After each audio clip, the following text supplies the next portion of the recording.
Hey guys, welcome back to another video. In this video, I'm giving you guys a review for Marvel's What If episode 2. In this episode, T'Challa becomes Star-Lord. This episode was overall awesome and I really loved it. Before you get into my review, if you guys are new out here, make sure to hit that subscribe button and turn notifications on so you don't miss any time I upload a video or I go live. But without wasting more time, let's get into it reviewing Marvel's What If episode 2. This video is going to have slight spoilers. I'm just going to talk about the main story. There's really nothing to spoil at the end, so it doesn't really have spoilers, but there might be some slight story things that I talk about here and there. So starting it off, I want to specifically talk about the great writing in this episode. The last episode with Peggy Carter didn't really have the best writing. The jokes didn't necessarily land for me, and a lot of the stuff just had to do with callbacks. This episode, it was the same thing, but the comedy actually felt really good. I actually loved what they did with Thanos' character and Nebula's character, which we'll talk about later more, but I definitely loved what they did with their jokes of stuff that we already know happens in the MCU, but they just make jokes about it in this episode.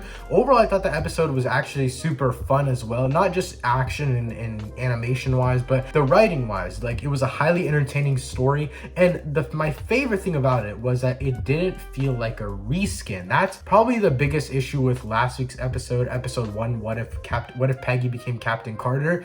That really it didn't work for me because it just felt like such a reskin. I like the Captain Carter character. She's a badass 100%, but I'm excited to see her in the future of What If, as she is the main character in the main storyline. But I do wish that they didn't make it a reskin of Captain America the First Avenger.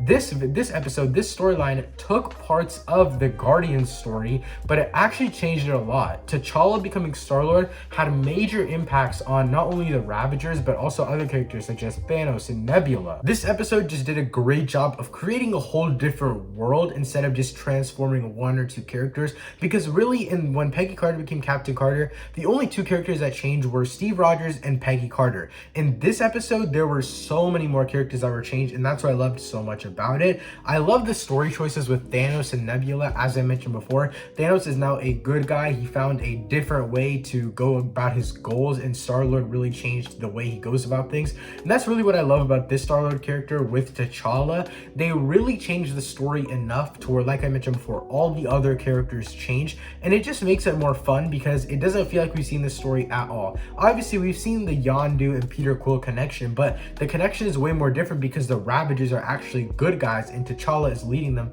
Also, everyone across the galaxy knows T'Challa, like we saw in the beginning of the episode when T'Challa goes to steal the orb. When Korath sees T'Challa for the first time, he's like, "Oh, Star-Lord, like, it's good to see you again, like, you're a great guy, blah blah blah." Then there's a nice fun fight in the beginning. Like, it's just cool to see how much of an impact T'Challa has on the entire world, since he's such a good person and since he's honestly just looked up upon to all of these other people in the universe. I definitely also thought the design of the world was so much better in this episode. It works so much better with this whole cosmic colorful world instead of just the dim and like super like low laying, I guess, dull colored World War II vibes. I really love what they do with this cosmic coloring, and I can't wait to see what they do in future episodes. For example, the one where Ultron actually finishes his mission and becomes Vision and then tries to get all the Infinity Stones.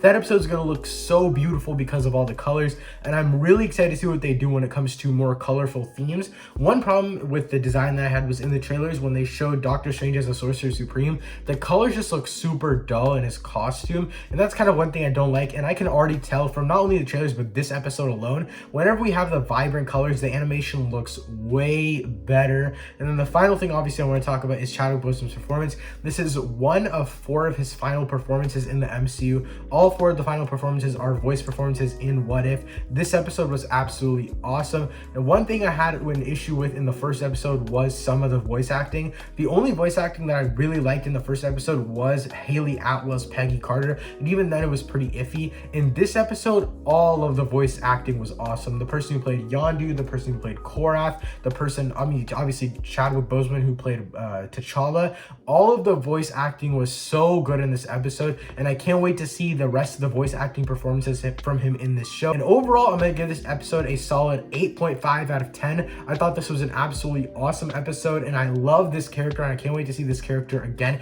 in future episodes of What If, since we know he's coming back for 3 more episodes. Let me know what you guys thought of What If episode 2 in the comments down below. Thanks so much for watching. I'll see you next time. Peace.